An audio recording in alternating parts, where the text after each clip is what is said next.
நான் எதிர்க்கட்சிகளை கேட்க வரும்போது, யார் அந்த சார் அப்படின்னு சொல்லி குற்றம் சாட்டுறீங்க.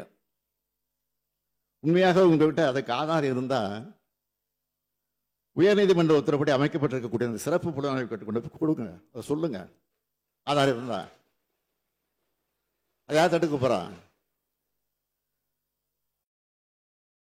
அதை விட்டுட்டு ஒரு மாணவி சம்பந்தப்பட்ட சென்சிட்டிவான வழக்கில் வீண் விளம்பரத்துக்காக, குறுகிய அரசியல் லாபத்துக்காக மலிவான செயலை மீண்டும் மீண்டும் ஈடுபட வேண்டாம் என உங்ககிட்ட நான் கேட்டுக்கிறேன்.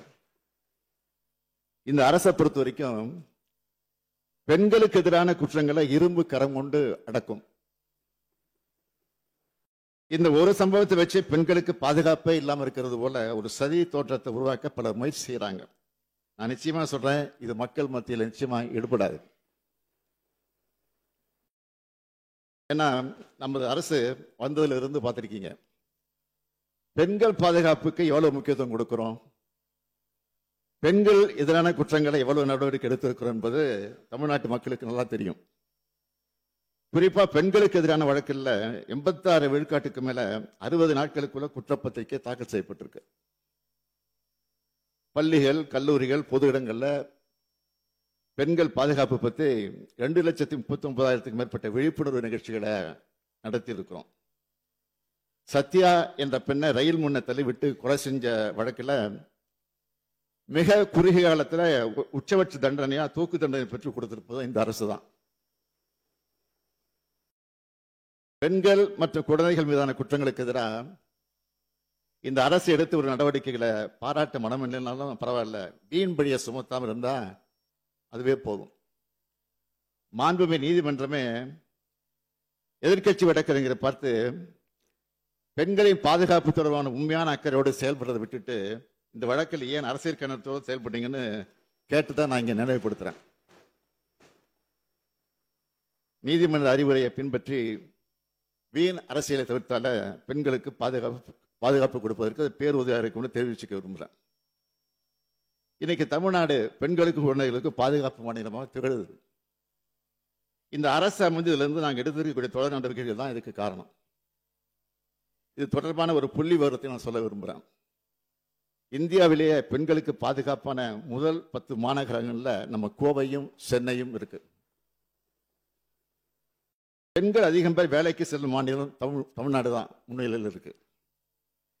10 லட்சத்துக்கு உட்பட்டு இருக்கக்கூடிய மக்கள் தொகை உள்ள சில சிறிய நகரங்களில் திருச்சி, வேலூர், ஈரோடு, சேலம், திருப்பூர் ஆகிய 5 நகரங்களும் முதல் தரவரிசையில் பாதுகாப்பான நகரங்களாக இருக்கு. சென்னை மாணவி விவகாரத்தில் மட்டும் இல்லாமல் எந்த பாலியல் வன்கொடுமை புகாரிலையும் இந்த அரசு நடவடிக்கை எடுக்காம வேடிக்கை பார்த்ததும் இல்லை, விலகி நிற்கிறதும் இல்லை. மனசாட்சி இல்லாம பெண்களின் பாதுகாவலர்கள் மாதிரி பேசுறவங்க கடந்த அதிமுக ஆட்சியில் பொள்ளாச்சியில் என்ன நடந்ததுன்னு கொஞ்சம் நினைச்சு பாருங்க.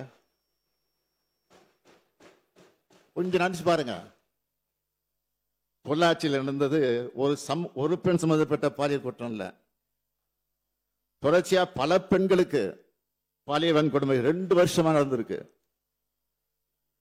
ஒரு கும்பல் செஞ்சுட்டு வந்திருக்கு. அன்றைய அதிமுக ஆட்சி எந்த நடவடிக்கை எடுக்கல. சிபிஐ கிட்ட இந்த வழக்கு போன பிறகுதான் உண்மையெல்லாம் வெளிச்சத்துக்கு வந்துச்சு. பாதிக்கப்பட்ட பெண்களை ஒருவர் தனக்கு நேர்ந்த கொடுமையை பற்றி தன்னோட அண்ணன் கிட்ட சொல்றார். பிரச்சனைக்குரிய 4 பேரையும் அவரே பிடிச்சு கொண்டு வந்து பொள்ளாச்சி டவுன் காவல் நிலையத்தில் ஒப்படைக்கிறார். பாலியல் தொல்லை, ஆபாசமா படம் எடுத்தல், செயின் பறிப்புன்னு புகார் கடிதம் தர்றார். வீடியோக்கள், செல்போன்கள் ஆகியவற்றில் 4 குற்றவாளிகளையும் இவங்க ஒப்படைக்கிறாங்க. இதனை பெற்றுக்கொண்ட போலீசார் வழக்கு பதியல, எல்லோரையும் விடுவிச்சிட்டாங்க. இதுதான் அன்றைய முதல்வர் சார் ஆட்சியில சட்டம் ஒழுங்கு லட்சணம்.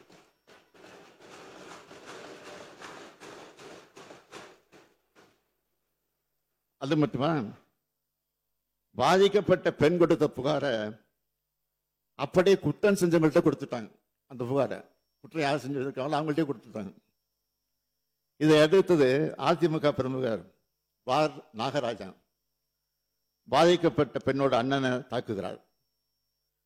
அந்த புகார் மேலே நடவடிக்கை எடுக்காத அரசு தான் அதிமுக அரசு.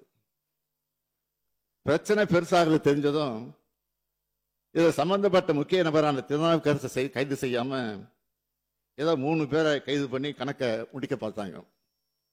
ஆனா சிபிஐ விசாரணையில பொள்ளாச்சி சம்பவம் முழுவதுமே அதிமுக பிரமுகர்களால் தான் நடத்தப்பட்டது தெளிவா சொல்லிட்டாங்க. இவங்களை காப்பாற்றுறதுக்காக தான் இப்படி ஒரு சம்பவமே நடக்காத மாதிரி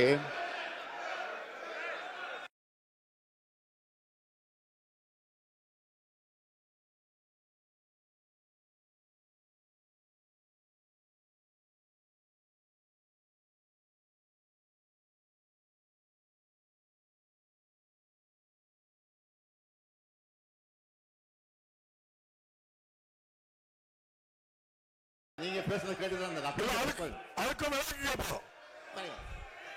உட்காருங்க தம்பி, உட்காருங்க. அவங்க விளக்கம் சொல்லட்டு பேச முடிச்சிடுறேன்.